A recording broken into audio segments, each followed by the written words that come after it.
In today's video, I'm going to teach you how to create a watermark in Canva. Whether you're a designer, content creator, or just someone who loves to personalize your images, adding a watermark is a great way to protect your work and add a professional touch.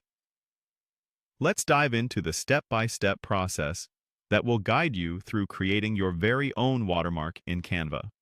First, open your web browser and navigate to canva.com. Once there, if you're not already logged in, make sure to do so by entering your credentials. Having an account makes it much easier to access all your designs later on and ensure they're all saved properly.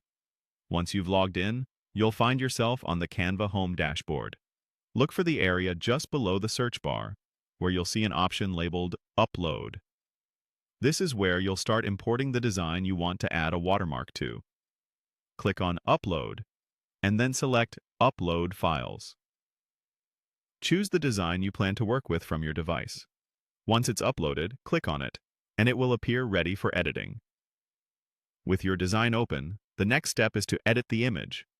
On the right side of your screen, you'll see an Edit Image button. Click it, and you'll enter the editing interface where you can get creative with your watermark. Now, move your attention to the top right corner of the screen and click on Create Design. This setting opens up more options for styling your watermark. You'll need to add text, so look for Text on the left side panel. Click on it to reveal the text options, and then select Add a Heading. This will allow you to type in the text you want to use as your watermark.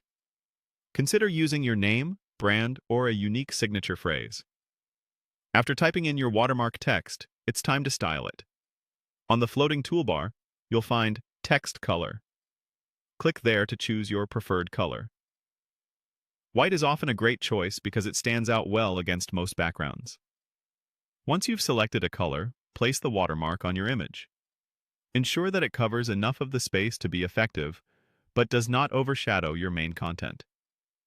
Your final step in creating an effective watermark is to adjust its transparency. To do this, hover over to the right of the floating menu and find the Transparency slider. Drag it until you reach a level between 50% to 70%. This setting ensures your watermark is visible enough to protect your image, yet subtle enough to not distract from the artwork itself. And there you have it, a professional custom watermark created using Canva. With these simple steps, you can ensure that your creations have your unique stamp on them. Thanks for watching, and happy designing!